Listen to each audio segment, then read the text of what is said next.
Hi everyone. So today we will be discussing about the third ventricle. Third ventricle is a cavity of the diencephalon, okay, and it is situated between the two thalami.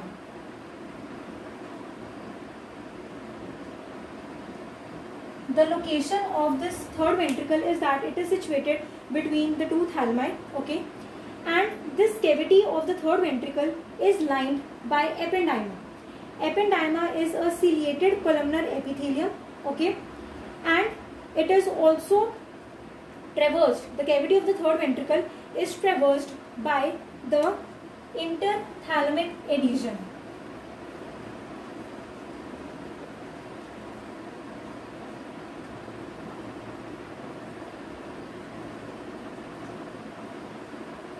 Interthalamic adhesion, inter means between, thalamic means thalamus. So interthalamic adhesion is a band of grey matter connecting the two thalami together. Okay, so these were the general features about the third ventricle. One, that it is the cavity of the diencephalon. It is situated between the two thalami. It is lined by ependyma, which is the ciliated columnar epithelium, and it is traversed by the interthalamic adhesion, okay, connecting the two thalami together. Okay, talking about its connections. In the start of the video on the ventricular system, I told you that third ventricle is connected to the lateral ventricle by interventricular foramen of Monro, and it is connected to the fourth ventricle as well by the means of cerebral aqueduct of Sylvius, such that the cerebrospinal fluid, after being formed in the lateral ventricle, is passed on to the third ventricle through the interventricular foramen of Monro, and from the third ventricle it moves to the fourth ventricle through the cerebral aqueduct of Sylvius. Okay. Now talking about the boundaries of the third ventricle. Third ventricle has anterior wall, roof, posterior wall, floor, and lateral walls, such that the first four boundaries, that is the anterior wall, roof, posterior wall, and the floor, these all are 1 in number, while the lateral walls are 2 in number. Okay. Now, first of all, understanding the boundaries through this diagram. Now see, this anterior region which you can see, this is the anterior wall, this is the roof, this is the posterior wall. From the optic chiasma to the posterior perforated substance, these all structures, they form the floor of the third ventricle, and this which you can see, this one, this is the lateral wall. Okay. Now talking about the structures which make up the anterior wall of the third ventricle. So in a total there are 3 structures making up the anterior wall of the third ventricle. First, this which you can see, this one, this is the column of fornix. So first is the anterior column of fornix, then anterior commissure, and third lamina terminalis. These 3 structures from above to downwards are the ones which are involved in the formation of the anterior wall of the third ventricle. Talking about the roof is formed by the ependyma and the tela choroidea. Here I have not marked or shown the ependyma, but this drawn with a red is the tela choroidea. So thus ependyma and tela choroidea, these 2 structures form the roof of the third ventricle. Okay. Now, most important, the posterior wall. See, these structures,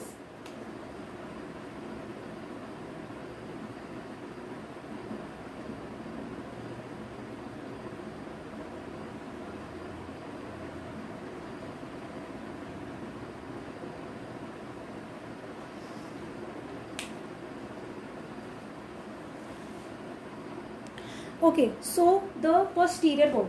Now see, there are 4 structures which form the posterior wall of the third ventricle. Now see, this projection, this one, this which you can see, this is the suprapeneal recess. Okay. Next, this dot, this is the habenular commissure. The triangular recess or the triangular projection, this one, this is the penial recess, and the another dot next to the penial recess is the posterior commissure. So these 4 structures from top to downwards, that is the suprapineal recess, the habenular commissure, pineal recess, and the posterior commissure. These four structures are involved in the formation of the posterior wall of the third ventricle. Okay. Now, let's understand these terms. Supra. Supra means above. Now, because this is the pineal gland and this recess is lying above the pineal gland, thus it has been referred to as the suprapineal recess. Okay. And pineal recess, now because it lies against the pineal gland, so thus it has been termed as the pineal recess. Okay. So these four structures are involved in the formation of the posterior wall. Now, talking about the floor. There are 5 structures which are involved in the formation of the floor of the third ventricle. From front to backwards, the structures involved are, first is the optic chiasma. This is the optic chiasma. Then you have infundibulum and the tuber cinereum. The third structure is the mammillary body. This projecting part is the mammillary body. Fourth structure is the posterior perforated substance, and lastly the tegmentum of midbrain. So these 5 structures are involved in the formation of the floor of the third ventricle. Lastly, talking about the lateral wall. Okay. Now this is the lateral wall, and as you can see, the lateral wall is marked by the presence of a sulcus. This dashed line which you can see, this is the hypothalamic sulcus. Okay.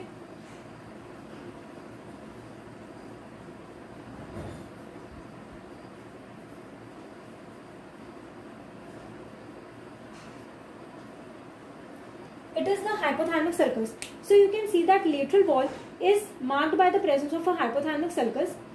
Talking about the extent of this hypothalamic sulcus. This hypothalamic sulcus extends from the interventricular foramen. This which I have drawn with the blackened region. This is the interventricular foramen. So hypothalamic sulcus extends from the interventricular foramen to the cerebral aqueduct. This is the cerebral aqueduct, and through this the third ventricle lies in communication with the fourth ventricle. Okay. Now, as you can see that this interthalamic adhesion is dividing the lateral wall, sorry, not the interthalamic adhesion, the hypothalamic sulcus. Okay. Hypothalamic sulcus divides the lateral wall into 2 parts. Yes. This is the larger upper part and this is the smaller lower part. Okay. You can, it might be confusing for you that from the diagram, you might be thinking that this should be the upper part which should be smaller and this should be the lower part which should be the larger, but this is not the case.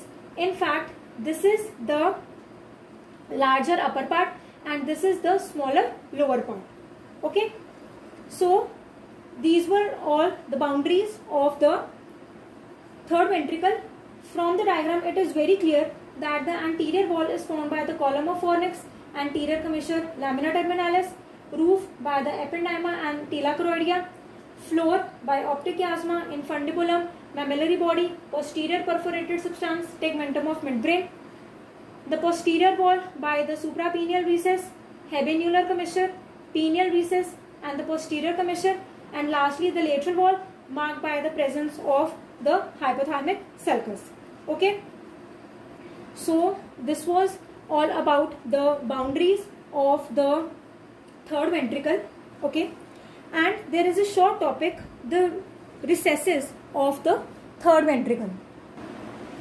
Okay. So the third ventricle has a total of 5 recesses.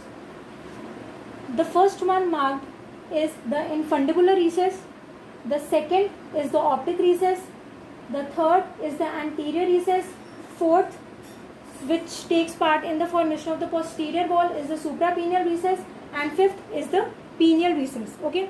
Now, first of all, talking about the infundibular recess. As you can see that infundibular recess, it is a tunnel-shaped recess and it will extend downwards. Okay. It extends downwards through the tuber cinereum into the infundibulum. Okay. What I mean to say is that infundibular recess, as you can see, this is a tunnel shaped recess and it is extending downwards so as to reach the infundibulum, right? The second recess, the optic recess. Optic recess, as you can see, it lies in the anterior wall. It lies at the junction of the anterior wall and the floor of the third ventricle. See, we talked that this is the anterior wall and this is the floor. So exactly at the junction of the anterior wall and the floor, the optic recess lies. The third is the anterior recess. Okay, and anterior recess, it is simply, as you can see, a triangular recess. Then the suprapineal recess, the recess lying above the pineal gland, and lastly the fifth recess is the pineal recess. Okay, so these are the recesses of the third ventricle. The recesses are pocket-like protrusions which give an irregular surface to this third ventricle. You can see that the surface of the third ventricle is not regular. Yes, it is so because of the presence of these outpouchings or the outgrowths, which are termed as recesses. Okay, and the anterior recess is also called as the vulva of the ventricle. The anterior recess is termed as the vulva of ventricle. Okay, so this is the another name given to the anterior recess, vulva of ventricle. So this was all about the third ventricle. Hope you understood the concept well, and if you like my video, so please do press on the like button, and if you have not subscribed to my channel till yet, so do subscribe to my channel as well, and don't forget to press on the bell icon so that you all do not miss on to the latest updates and notifications of my channel. Thank you.